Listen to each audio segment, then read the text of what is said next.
Hey dudes, welcome to Splat from the Past, the only 80s themed horror and sci-fi show where things can get totally radical.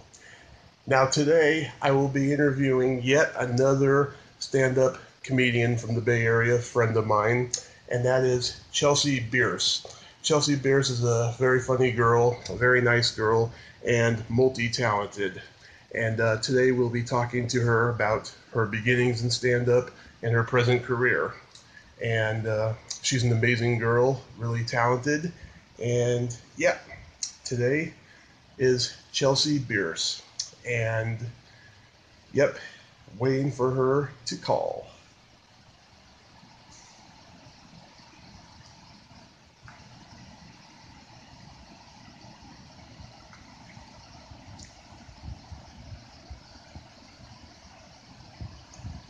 I won't whistle, I promise.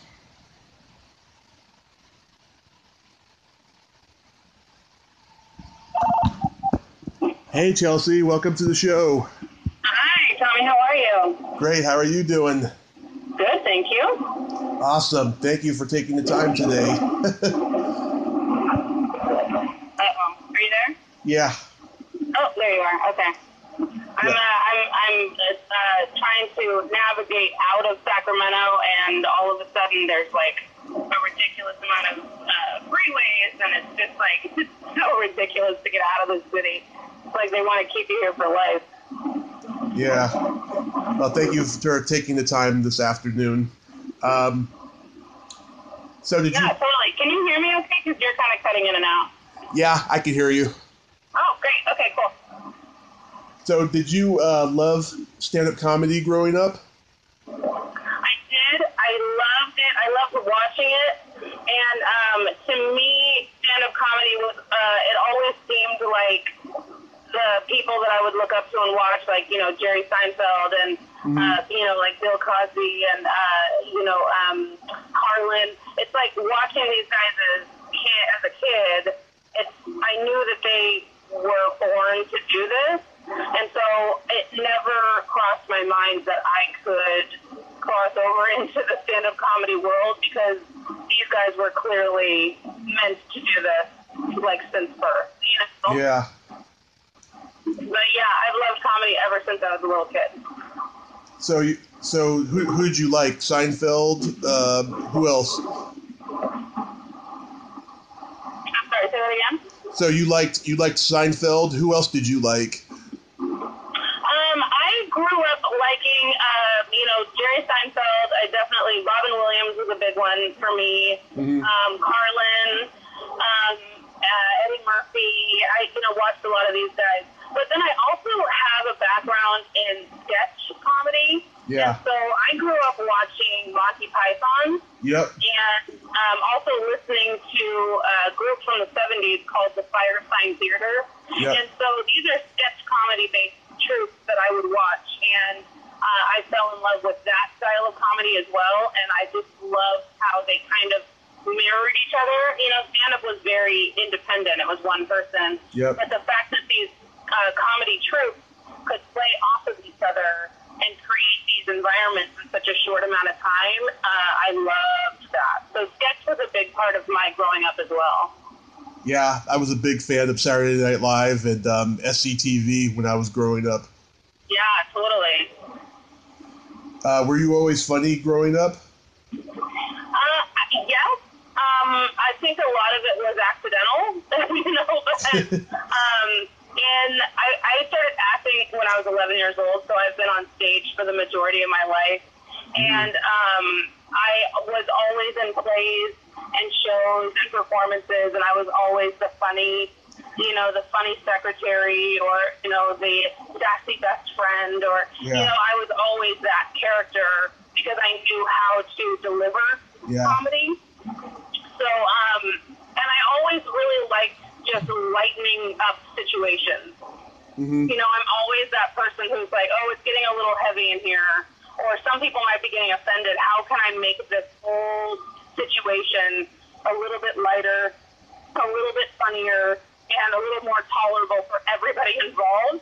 And I think that's kind of what we do as stand-up comics, we take these people out of their world for 2 hours, and we don't want them to think about the bills they have to pay or, stuff like that. And if we're doing that, then we are successful. So.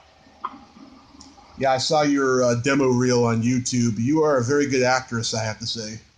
Oh, thank you. Oh, yeah. Thank you very much. Very natural, and you really bring a lot to the characters you play. Thank you. Yeah, that's definitely something that I work on, constantly. With every role that I get, I want to create a history for them so that I know where they're coming from. Just reciting any words, anyone can do that, but actually giving these people a background will just make them come to life a little bit more and make them a little bit more believable, and that's my job as an actress. So. Mm-hmm. And you studied at UCB? Yes, I did in New York. In New York, I studied with the Upright Citizens Brigade. I did improv and sketch writing with them. Mm-hmm. Was that a lot of fun? Yeah. It's nice to be with people that are serious about that craft, because it is. A lot of people think that improv, stand-up, these are just things that you can fall into and just immediately be good at. But these are people that really take it seriously and know how much work actually goes into writing a very witty, constructed joke, or creating a sketch that, is very funny and topical and, will make, multiple different generations laugh. It's like that is funny to me. So having structure behind it and people that know how much work goes into it, that's what UCB taught me, at least. That's good. That's good. Did you ever get to meet Amy Poehler or Matt Walsh or any of them? No, sadly I did not. But I did Caroline's on Broadway when I was living in New York. I was there for 5 years. And I ended up doing Caroline's a couple of times. And my very first time at Caroline's, Daryl Hammond stopped me in the hallway when I got off stage and I was walking to the green room. Wow. And he stopped and he held my shoulders and he said, "You just killed at Caroline's." And then he gave me a huge bear hug. And I was like, well, I think I'm done. My career just hit its peak. So that was my closest SNL brush with destiny, was having a hug with Daryl Hammond in the back of Caroline's Comedy Club. Oh yeah, I had a similar experience with Wendy Liebman in the green room at Rooster T. Feathers. I just nearly fainted because she's like a big hero of mine. Yeah, it's so great. I love that. Just the validation is it's just unbelievable. Yeah. And now, what year did you start doing stand-up, and where were you at, and were you nervous? I was actually a little bit nervous. I started, my stand-up comedy career began very different than most people. A lot of people, just try to go to open mics for a few years, try to write, stuff, and I actually was currently living in Pasadena, California, and I was attending Pasadena City College. Yeah. And I was, involved in theater there and all this, and my very first time on stage was in 2008, and it was a final for a class called Comedic Performance, and they told us the first day of class, your final is going to be performing 10 minutes of your own stand-up material at the Ice House here in Pasadena. Yeah. And that was my very first time on stage, was performing my final of 10 minutes of my own crafted material that we had worked on in class the entire semester.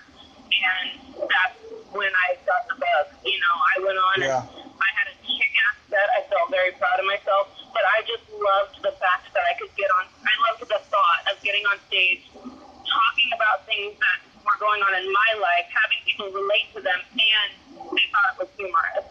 But to me, I had found it, and I was like, that's all I want to do with my life, is continue to do this moment right here. Yeah. Was it initially a hobby, though, at first? Yeah, it initially was. I didn't, I guess I could call it a hobby because I didn't know how far I could go went into it thinking that it was a hobby, but it was something that I wanted to go further with, but I did not know what that meant or how much work that would be. So I guess accidentally, it first was a hobby for me, but quickly I realized how badly I wanted it, and then just devoted my life to finding stages and meeting people and networking and, sending submission tapes to bookers and learning who are the producers of what show and how I can prove myself to them, because I just wanted to continue to get booked and booked and booked. And that's something that I still do to this day, Yeah. That's great, yeah. And I started in 2006, and for years it was like, there were a couple of years where I would take a year off or so, and then I'd go back to it. It wasn't until my accident a couple of years ago I decided to pursue it full time. It just made me realize that it's my calling, and I'm going to keep at it until something good comes out of it, Right. When did you move back to the Bay Area? I moved back to the Bay Area in 2015, so I've been here for now 3 years. I did 5 years in New York, and I was in LA for almost 3. So that's kind of where, my stand-up career started in LA. So, I did the Ice House. I did it a few times. I did Comedy Store. I did Hollywood Improv. I did Laugh Factory, all these little, places and stuff. But then something, I just wanted to pursue bigger stages. And with my theater background, musical theater background, and now stand-up comedy, New York just seemed like the perfect place to go. And, it's like the top of the food chain when it comes to theater and musical theater. And I knew their stand-up comedy scene was off the hook. And so that's where I wanted to go. I just wanted to shoot for the furthest star that I could, and so I ended up working there in theater and in stand-up and sketch and all this for 5 years, and then something was calling me back, and I didn't know what it was, but I was meant to be a mom to my now 2-year-old son, and so that's why I came back to the Bay Area. But yeah, but now it's just given me another kind of, not struggle, but it's given me another opportunity to prove myself from the bottom up. Because I came back to the Bay Area being a comedian now, and since I got, I was brought up in the Bay Area, but nobody knew me as a comic. So I had to prove myself in this Bay Area scene. And, now I have shows that I'm producing all over the place, and I'm getting to headline, I'm getting to feature, I'm going on my first tour this year, so it's like, This is stuff that's really happening because I've put so much of myself into it. Nice. Yeah, the night that we met is when you did that show in Walnut Creek at that theater that had like a coffee house, right?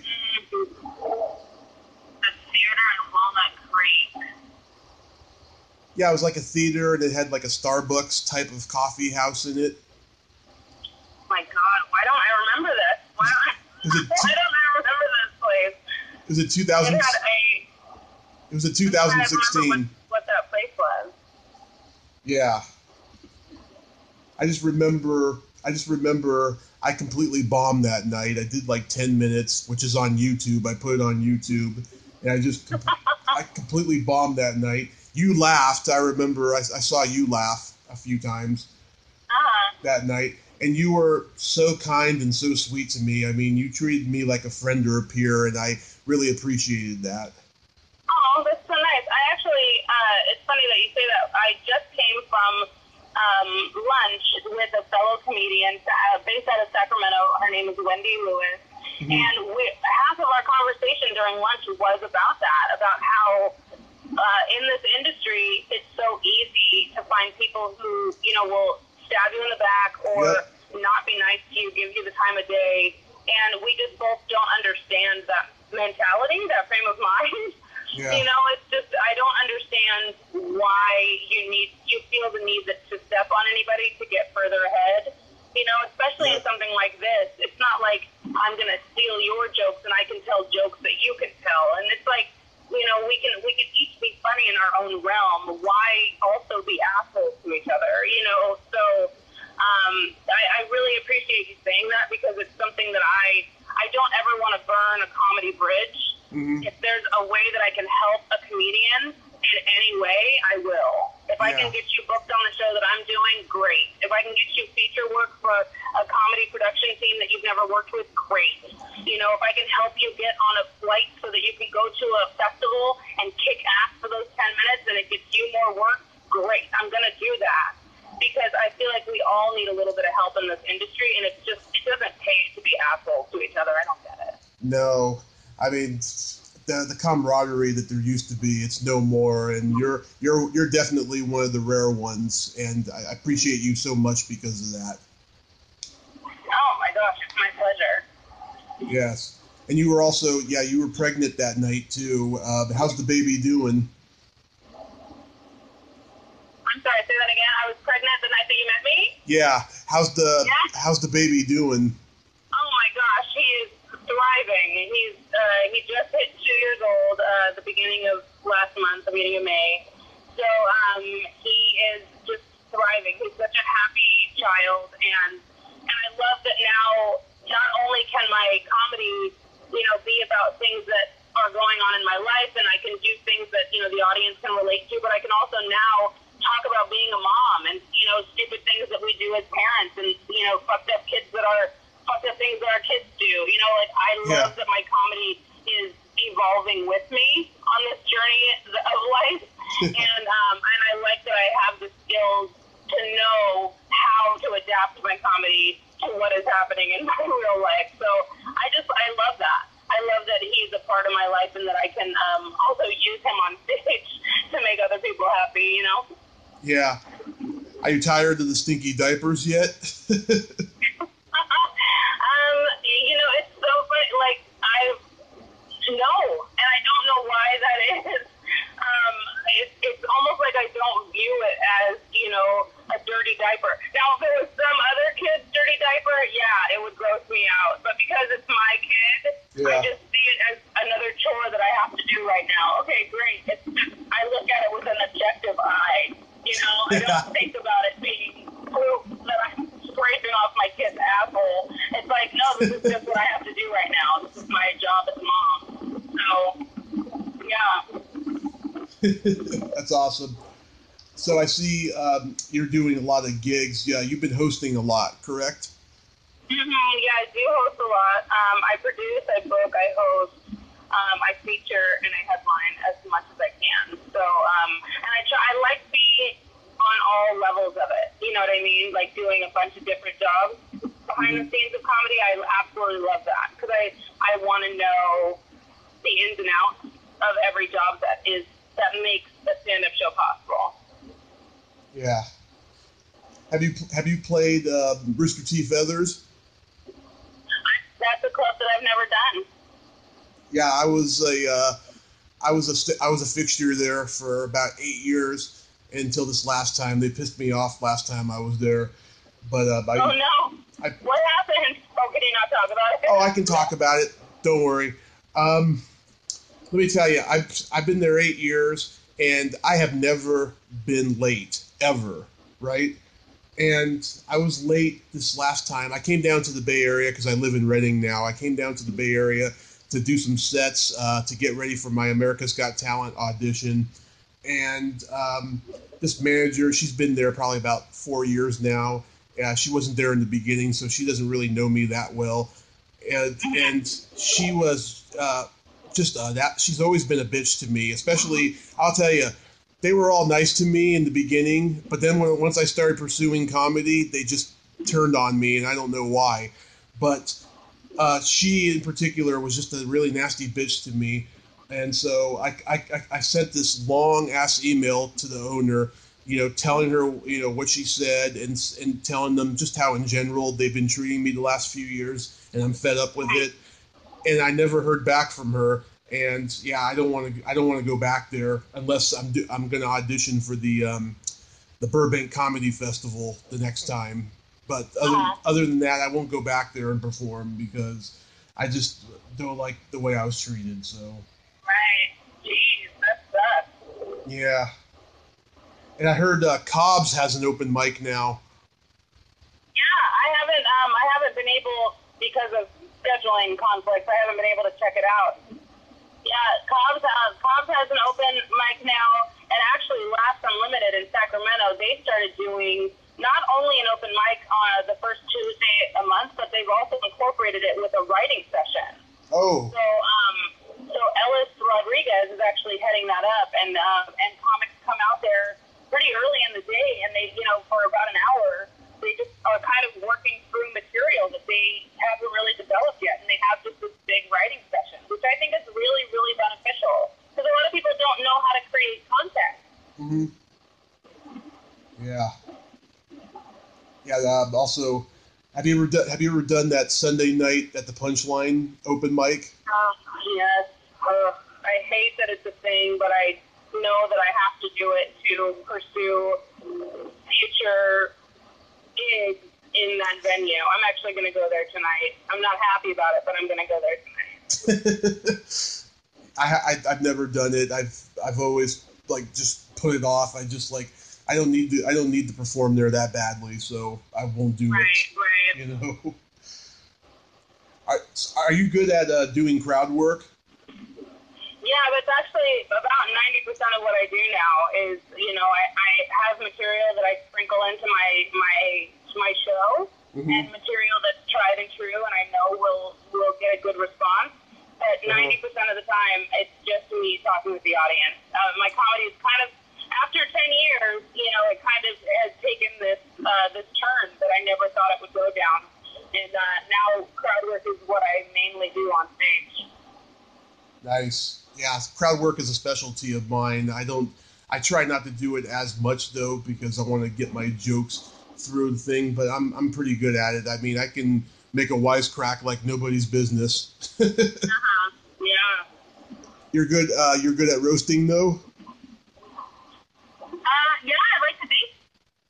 Mm-hmm. I do like hosting. I like being, kind of the central, the go-to, the person that the audience, relates to throughout the show. I like keeping the pace and the energy up, and yeah, I enjoy hosting. I mean, well, wait, did you say hosting? I thought that's what you said. I'm so sorry. Oh, no, I meant roasting. Oh, roasting. Oh, my gosh. Yeah, I really love roasting. I actually produced for my last birthday, I had a roast at the room that I do in Benicia. Mm-hmm. I had maybe 12 comics come out and roast me for that. And it was a huge success. It was great.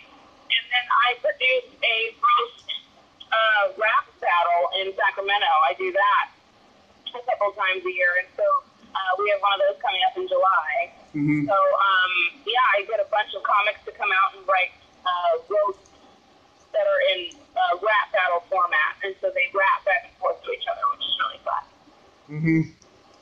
Can you, I hate to put you on the spot, but can you roast me? Oh my gosh. Oh man. No, I don't want to do that right now. My mind's not thinking in that realm right now. Man, no, I don't have anything right now. It's also been a really long time since I've seen you, so I don't know how valid my mental image is of you right now. I don't know if what I mean? What if I told you one of my major insecurities? Would you make that funny? I don't know. I guess we'll see in a second. Go ahead. Let's see. I hate taking my shirt off in public because I have an outie belly button. You have an outie belly button? You're white? I sure That's do. That's crazy. Every person I've met with an outie belly button is black. So, really? Is there something that you're not telling us? Nope. I'm not even half black down below, I'll tell you.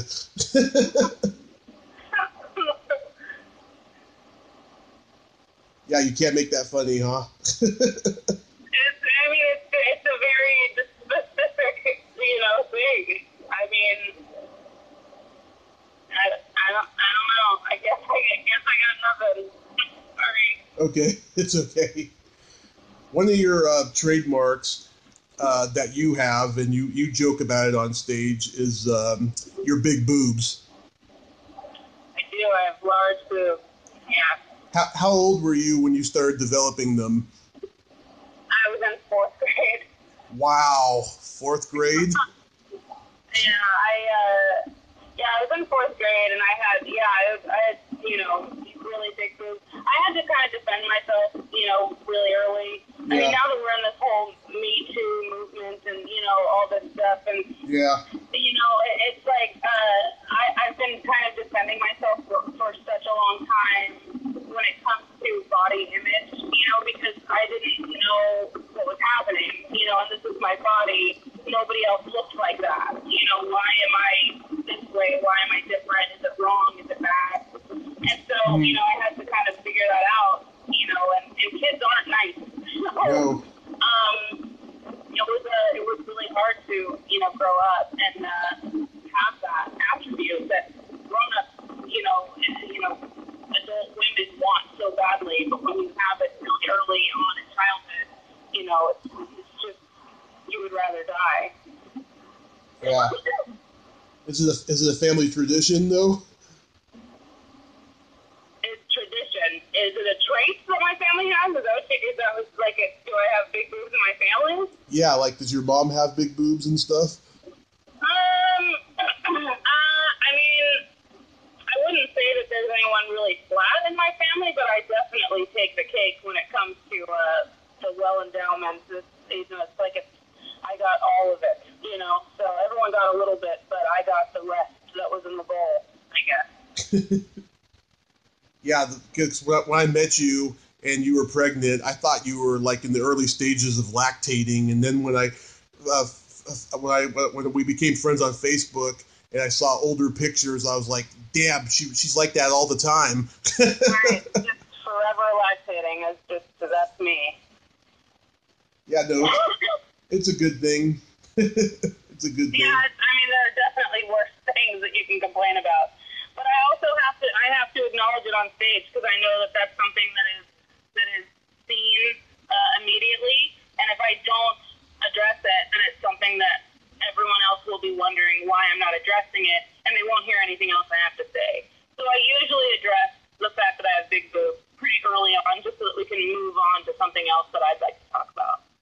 Mm-hmm. Yeah. Something that really intrigues me about you too is that you host a pub trivia night. Mm-hmm. Yeah. How did you get into that? I moved back from New York, and moving from New York to California already that's a big shift. But moving back from Manhattan to Benicia, which is a tiny ass town, is really just a kick to the nuts. I was bored immediately, and I needed to create things, and I wanted to liven up Benicia. Benicia doesn't have a lot to offer when it comes in terms of entertainment. Yeah. So they didn't really have a trivia night that was successful in town.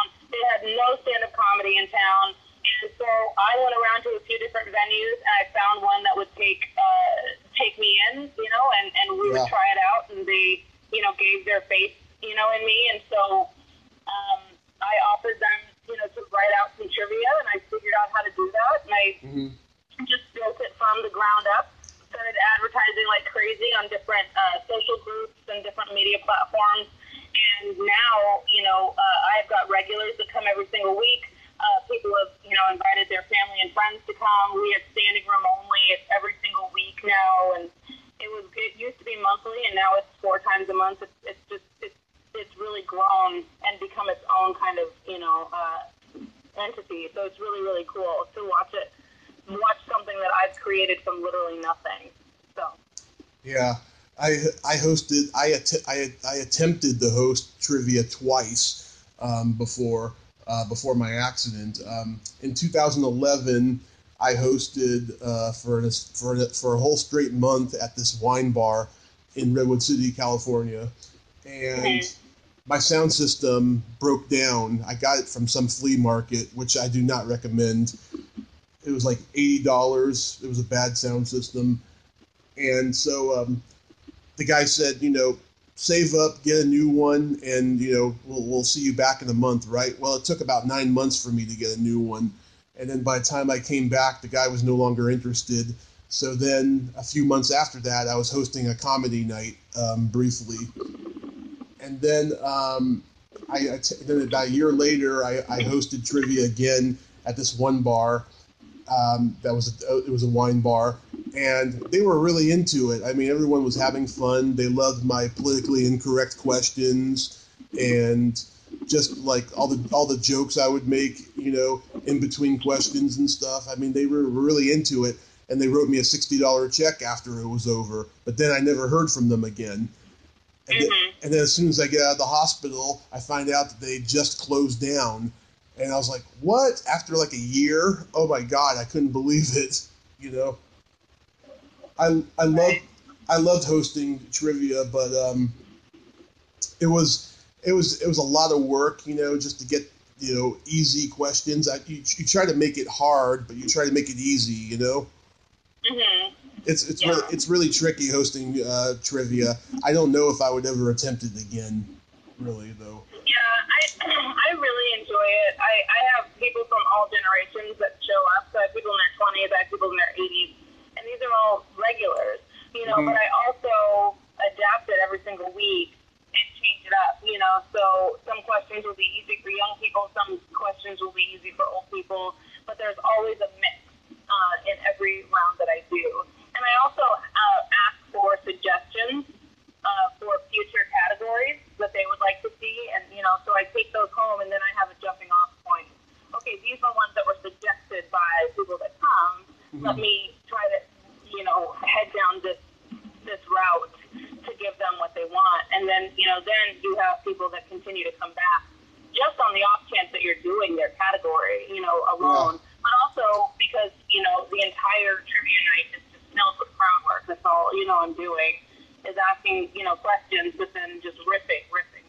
Okay, next question, riffing, and that's the fun part, Yeah, there's a trivia hosting team called Brainstormers, and they host trivia all over California, and I almost joined them, but then I found out that at the end of the night, they make all this money, and then they have to share half of it with the company. Right. And I was like, oh, fuck that. I'm not going to do that. Right. I also don't like the idea of just joining them and then having them send me questions. Like, I just don't, I would feel like I'm not really a part of it. Yeah. The fact that I write all my own questions every single week, and I, create things that my crowd and my regulars have suggested, it just makes it more personal, and I think that's what really gives me an edge, on what I'm doing.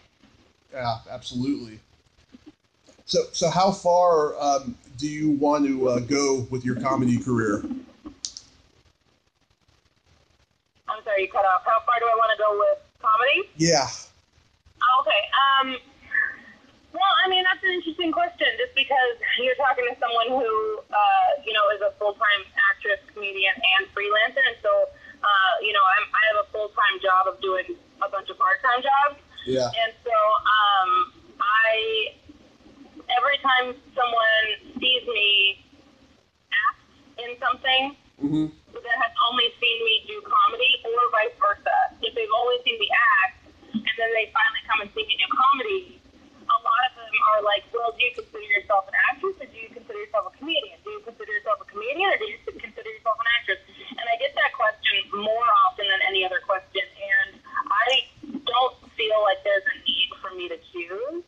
I'm incredibly grateful for all the opportunities that I've had and all the gigs and jobs that I've gotten and all the, audition opportunities that I've had, I'm so grateful.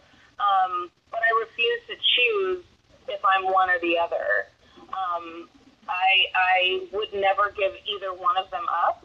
And I know that, being an actress definitely strengthens my comedy, just the same as being a comedian strengthens every time that I have to be on stage and act. And so I don't feel like there's a need to give either one of those up. Would I like to be more successful? Absolutely. Would I like to be doing this full time and give up all the other smaller jobs that I'm doing? Absolutely. But I don't know what that quite looks like. Yeah. Because, 10 years ago, when I stepped foot on stage, now I'm going into my 11th year of comedy. 10 years ago, you could not have told me that I would perform at half of the clubs that I had or meet the comedians that I've met, because I would have thought you were crazy. But as every show that I do and every set that I do, I get stronger and stronger and stronger, the possibilities open up. And so I'm not sure where I want to go with this, but I know that I want the trajectory to keep progressing. I don't know where it will go, but I'm on the ride. And wherever it is, let's make it work. Absolutely, yeah. I act, I do stand-up, podcasting here and all this stuff, and I can tell you this, Chelsea, no matter how successful I get at what I do and stuff, I will definitely consider you for certain projects. Oh, that's awesome. I appreciate that. Of course. So, what's your favorite joke of all time? Oh, Jesus. My joke or someone else's joke? It can be yours. It could be somebody else's. Oh, man. That's a tricky one. Actually, one that stands out to me is one of the... Yeah, this was kind of one of the first jokes that I kind of memorized. Mm-hmm. And, God, I haven't thought about this in years, but it was a Seinfeld joke. Yeah. And it was almost kind of a throwaway joke. And he said on one of his audio CDs, he said, I'll tell you what I like about Chinese people. They're hanging in there with those chopsticks. They've seen the fork. They know we have the fork and the spoon. I don't know how they missed it. Chinese farmer gets up and goes out plowing in the field all day. Hello, plow, there it is. You're not plowing 40 acres with a couple of pool cues. Yeah. And to me, that really stuck out as such a funny observation, that he was able to transform eating with chopsticks to a Chinese farmer using pool cues, giant chopsticks in a field. Right. And it really painted a picture for me, and it's a joke that I'll never forget in my life. I love it. Yeah. My favorite joke from Seinfeld is the one about the cab driver. His name was Amal, and then the symbol for boron. Right. Yeah, that's on the same album. I love that. It's such a good joke. Yeah. Although, now that I'm a mom, I'm finding parent humor, stand-up comics, like early Louis C.K. stuff, where he talks about being a parent and things that his kids do. And now that I am one, those jokes, I find them, I think about them at random times when I'm with my kid. And I'm just like, oh my God, he was so right about that joke. And it's so funny how comedy is so ingrained in my memory, but it comes up when life happens, Yeah.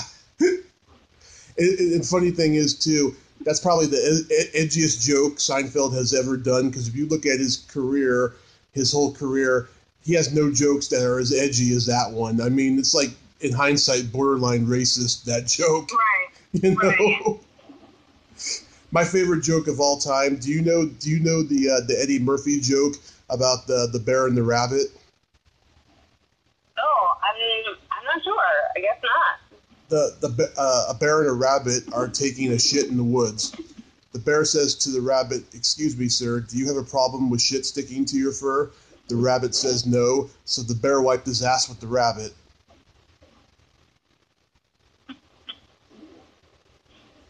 That's good. I have heard that that joke before. As you were explaining it, I'm like, oh yes, I have heard this one. Yeah, I even came up. It's good. I mean, they're solid. You know, it's like the old school way of writing. It's like it's great. Yeah, I like it because it really pulls the rug out from the listener. You know, right. Those are my favorite kind of jokes, and those are the kind of jokes I try to tell. You know.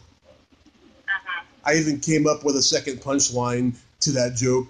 You know, the rabbit would have jumped into the river, but he died from the stink. Right. You know? Exactly. Perfect. So, Chelsea, I thank you so much for taking the time today, and I'd love to have you on again soon. This was a lot of fun. Absolutely. I really appreciate you reaching out and asking me to be a part of this. I love this. I absolutely love this. I also host a podcast. It's called It's Apparent. You can find it on iTunes. But yeah, I would love to be a guest again. And next time you're in the Bay, hit me up. Let's go to some shows, okay? Hell yes. You got a friend in me always, Chelsea. Awesome. You're so rad. Well, you have a kick-ass day, okay? You too. All right, I'll talk to you soon. Okay. Bye. Bye-bye. Well, there you have it. Chelsea Bearce. Ain't she a sweetheart? Thank you so much, Chelsea. It's so good to know. It's so good to know that I've got support in stand-up. If you like this video, please subscribe to my YouTube channel. Follow me on Twitter. Add me as a friend on Facebook. Join my Tommy Kovac comedian page on Facebook and all that fun stuff. Well, that's all the time we have this week on Splat from the Past. Until next time, this is Tommy Throwback Kovac saying, there's no shame in living in the past because the present sucks. Later, dudes.